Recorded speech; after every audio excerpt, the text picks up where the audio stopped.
മലപ്പുറം ജില്ലയിലെ ഒരു സ്ഥലത്തുനിന്ന് സലാത്തിയിലേക്ക് പിരിവെടുക്കുകയാണ്. നമ്മളെ വെളിയ മുഹമ്മദ് ഫൈസിന്റെ നാട്ടിന്റെ അടുത്തുനിന്നാ പിരിവെടുക്കുകയാണ്. അടുത്തോണ്ടിരിക്കുമ്പോൾ എന്റെ കൈമെന്ന് വല്ലാത്ത പുകച്ചല്. ഞാൻ കൈ ഇങ്ങനെ കുടഞ്ഞ്. അപ്പൊ ഹബീബ് കോയത്തങ്ങൾ കൊണ്ട് വെള്ളം മന്ത്രിപ്പിച്ചു വെച്ച് വല്ലാത്ത പുകച്ചല്. എനിക്ക് മനസ്സിലാകുന്നില്ല എന്താണ്. സലാത്തിൽ ഇങ്ങനെ പൈസ വാങ്ങുന്നില്ല എടുക്കാം. അപ്പോ ഞാൻ വല്ലാതെ ബേജാറ. എന്താ പാറ്റിയെന്ന് മനസ്സിലാകുന്നില്ല. അതാ ബേജാറ്. ഓരോരുത്തർ കൈ കൊടുക്കുന്നതിന്റെ ഇടക്കെടുത്ത പണിയാ. ഞാൻ തൽക്കാലം പിരിവ് നിർത്തിയാൽ നമ്മളെ പാവപ്പെട്ട പ്രവർത്തകർ കടത്തിലായി പോകും. പിരിവ് എങ്ങനെയല്ലോ എടുത്തു കൊടുത്ത് വണ്ടി കയറി. എന്റെ ഉസ്താദ് പുല്ലുക്കർ ഉസ്താദാണ് എന്നെ ആദ്യമായിട്ട് വേദോരം വേണ്ടി സ്റ്റേജിൽ കയറ്റിയ ഉസ്താദ്. വലിയ മഹാനും വലിയും ഒരുപാട് കറാമത്തുകൾ കണ്ട ആളുമാണ്. ഉസ്താദിന്റെ പേര് ഫാത്തിഹോദി.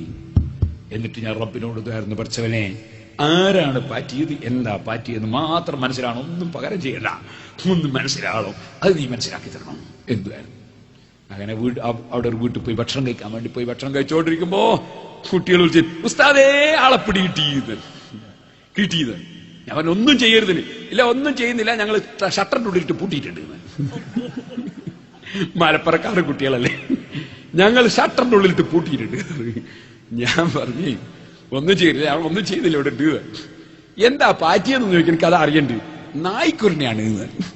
ഞങ്ങളാണ്ട് നായ്ക്കുറിനാണ് സാറിന് വല്ലാത്ത പോച്ചലുണ്ടാവും. സംഗതി ഒരു ളറും ചെയ്യില്ല, പ്രശ്നമൊന്നും ഉണ്ടാവില്ല. നായ്ക്കുറിനെ ഇവിടെ പറയോ, നായ്ക്കുറിനെയാണ്. സുബ്ഹാനല്ലാഹ്. ഞാൻ പറഞ്ഞു സാരല്ല, അവനോട് ഇനി ഇങ്ങനത്തെ പണി നിർക്കണ്ടെന്ന് പറഞ്ഞേ എന്ന് പറഞ്ഞ് ഞാൻ പോയി. 3-4 ദിവസം കൈവിട്ട് അവിടുന്ന് വലിയ വലിയ ആൾക്കാർ വിളിക്കുന്നു, ഉസ്താദെ അയാൾക്ക് നിങ്ങൾ വന്നിട്ടൊന്ന് പൊരുത്തപ്പെടിക്കേണ്ടിയിരുന്നു. കാരണം അത് പാറ്റിയാളൊരു തെരീക്കത്തിന്റെ ആളാ, സംഗതി മാഷ, സ്കൂള് മാഷ. അപ്പൊ നിങ്ങളുള്ള വെറുപ്പിന് നിങ്ങൾ ഈ വ്യാജത്തരീക്കത്തിന് പറഞ്ഞിട്ട് വെറുപ്പിന് പാറ്റിയതാണ്.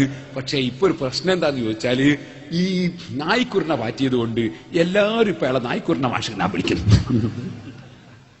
നായ്ക്കുറിനെ മാഷിന്ന് വിളിക്കുന്നതിന്റെ പുറമെ അവിടുത്തെ ഹൈന്ദവര്, ഹിന്ദു മതക്കാര് പറയുന്നത് ഞങ്ങളെ കുട്ടികളെ ഇയാൾ പഠിപ്പിച്ചാൽ പറ്റൂല. കാരണം അങ്ങനെങ്ങാനും വന്നൊരു പണ്ഡിതൻ, അവരാ ശരി, ഞാൻ പണ്ഡിതൻ, ഞാനൊരു വിദ്യാർത്ഥിയാണ്, പണ്ഡിതൻ അയാൾ വന്ന് പ്രസംഗിക്കുമ്പോ നായ്ക്കുറിനെ പാറ്റിയ മാഷി ഞങ്ങളെ കുട്ടികളെ പഠിപ്പിച്ചാൽ പൊരുത്തണ്ടാവില്ല. അവിടെ ഞങ്ങളെ കുട്ടികൾ ഇയാൾ പഠിപ്പിക്കേണ്ടാവില്ല, നാട്ടിലാകെ പ്രശ്നമാണ്. അവിടെ നിങ്ങളെടുത്ത് പൊരുത്തപ്പെടിക്കാൻ വരികയാണ്. ഞാൻ പറഞ്ഞു പൊരുത്തപ്പെടിക്കാൻ നിങ്ങൾ വരണ്ട, അതൊക്കെ നമ്മൾ നേരത്തെ അഡ്വാൻസ് പൊരുത്തപ്പെട്ട് കഴിഞ്ഞു. നമുക്ക് അങ്ങനെ പൊരുത്തപ്പെടാത്ത പ്രശ്നമൊന്നുമില്ല. എല്ലാം പൊരുത്തപ്പെട്ട് കഴിഞ്ഞ് അല്ലെങ്കിൽ വരണ്ട ഒന്നുമില്ല. എന്നാലും നാട്ടിലെ കാരണവന്മാരൊക്കെ കൂട്ടി വരികയാണ്. ഞാൻ നിർബന്ധം തന്നെ വെള്ളിയാഴ്ച ചൊവ്വാഴ്ചയാണ് ഞാൻ സിറാജുൽ ഉണ്ടാകുന്നത്. നേരത്തെ പൈസ കൊണ്ടുവരാൻ വേണ്ടി വരുന്ന കുറെ ആളുണ്ടാവും. കൂട്ടത്തിൽ അവരും വന്നോട്ടേ വന്ന് എന്നോട് സങ്കടമൊക്കെ പറഞ്ഞ് ഞാൻ കുറെ ഉപദേശിച്ച് വിട്ട്. ഞാൻ പറഞ്ഞത് അങ്ങനെയുണ്ട് അനുഭവങ്ങൾ, ഒരുപാട് അനുഭവമുണ്ട്. അപ്പൊ പറയാൻ നേരമില്ല. വേറൊരു സ്ഥലത്ത് അതിനേക്കാൾ വലിയ അനുഭവം ഉണ്ടായിട്ടുണ്ട്.